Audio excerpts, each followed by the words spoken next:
over $17,000 in student loan debt.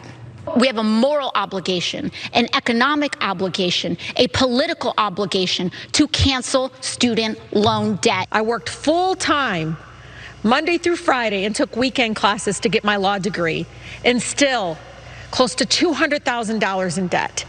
You know what? Screw you. No one has to pay your damn debt. That's on you. It is not a moral obligation on anybody for the decisions that you make. Hell, it would be a shame if we could get people out of this track and say, look, trade schools, the military, there's ways to gain experience in life so you don't end up in 6-7 figures in debt. And by the way, nobody's paying for it. You're paying for it. That's something I would go to war for. Cancel debt? No. And everybody who paid their debts would be on the military side, on my side. That's right. I'm with you already. Yes. It's so weird that they all agree. That's weird that they all agree. There's no diversity of thought. I thought they were independents. Anyway, that was Greg Gutfeld, an evolution of sorts. The first bit of the video, him responding to the squad pushing for student loan debt cancellation, came from last December. The last part of the video, just last night. He was a little bit more controlled. He wasn't hysterical like he was in December. So credit to Greg Gutfeld for controlling his sometimes uncontrollable emotions. But he's then saying he will go to war over it. That's the thing that would cause him to pick up arms if there was any student loan debt cancellation. And we can respond to that, Adrienne. We're gonna return to, and everyone would be there with me, because we've got some inconvenient facts for Greg Gutfeld there. But this is a weird thing to be so fired up about, the idea that money would flow from the government to like students rather than subsidies to fossil fuel companies, massive subsidies of pharma and all that. Like, this is the time when government spending deserves a violent response. It's really interesting to me because I think about Gutfeld and I remember him downplaying the Russia-Ukraine war of pretending that it was nothing. And he does not seem like a gentleman who would be fit in any way to serve, as well as would have the gumption or courage to do so. So he needs to leave war out of his mouth and leave that to the actual heroes. And then for him to attack this whole student loan angle, it's spoken like a privileged white male. Get the hell out of here. Not everybody has generational wealth that's been stolen off the backs of others. Some of us actually have to work a lot harder, and we should still have the opportunity to be professionals and have professional degrees. And so for Gutfeld to even utter any kind of critique about the call for removing student loan debt, that is just something that I just find to be repulsive. That was a devastating point. I really appreciate that. Yeah, it's ridiculous, and all of this again, like so much of this is not honest expressions of their thoughts. Greg Gutfeld again is not freaking out about the possibility, like privately, the possibility of this being done. It is a convenient thing. They know that their audience like has some sort of primal populist aspirations. And what the right has decided is, okay, we're gonna give ground on this in the most shallow, see-through way possible. We're not gonna actually do anything that hurts the elites, whether individuals or corporations.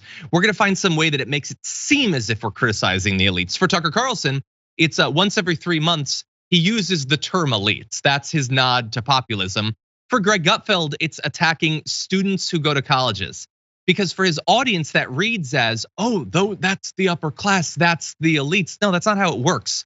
And by the way, he says this: it doesn't matter if it's worth it, if it's required in life, a degree. A college degree is not meant to give you any knowledge. It's a signal that gets you into the club. It's a 6-figure cover charge to get you to the bar of life. And he says, by the way, any advanced degree, masters, PhDs, that's just an arms race. None of it has a point. None of it produces technological breakthroughs, scientific breakthroughs, legal minds. None of it is necessary to him.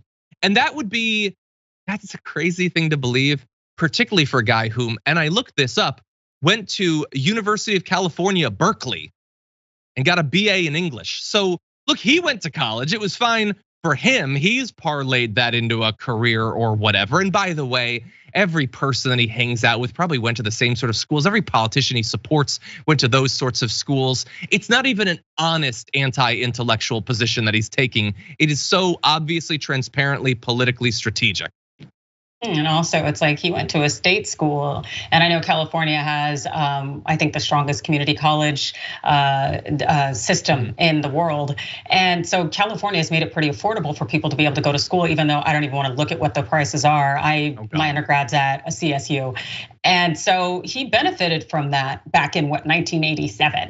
And so it's like, just sit this one out, because all you're trying to do is to maintain this class oppression and divide, and also knowing that eliminating any student loan debt would eliminate much of the racial wealth gap. It's like you have so many other motivations, and so you're just running your mouth when you should be the one out getting some life experience. So maybe you can think before you speak. 100%. I would support that. Maybe study abroad. Let's send some of these conservatives to study abroad, see a different culture. That would be useful. Anyway, by the way, exactly. Earlier in the show, we were reassuring you that despite the right's loud historical claims that everyone agrees with them on mask mandates, that's not actually true.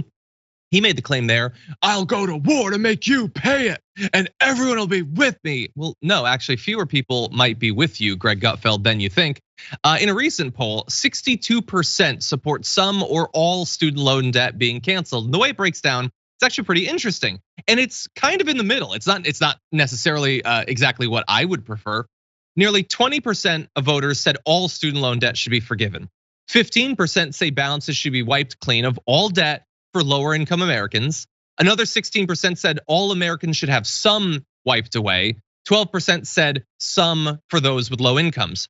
Only 30% said none for anybody should be wiped away. Now that's not nothing, but that's hardly a common position. That's a fairly radical position to believe that there should be no aid, especially being advocated from a guy who is perfectly fine with the effective equivalent of this being done for corporations and the wealthy literally constantly. So no, again, you're not going crazy.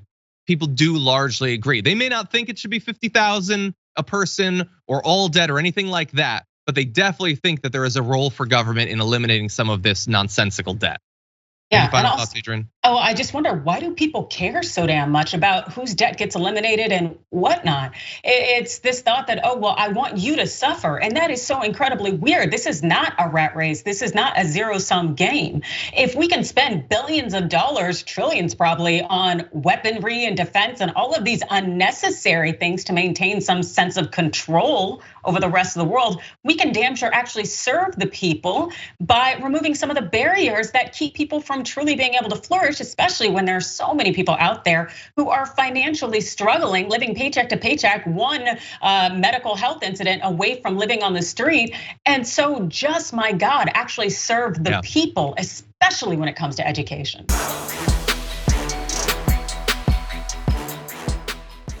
Check out the Damage Report podcast each day, wherever you get your podcasts, whether Pocket Casts or Stitcher or iTunes.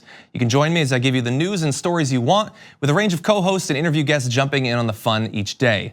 Again, that's the Damage Report, wherever you get your podcasts. And if you get them at iTunes, don't forget to rate and review. Sometimes I'll read them live on the show.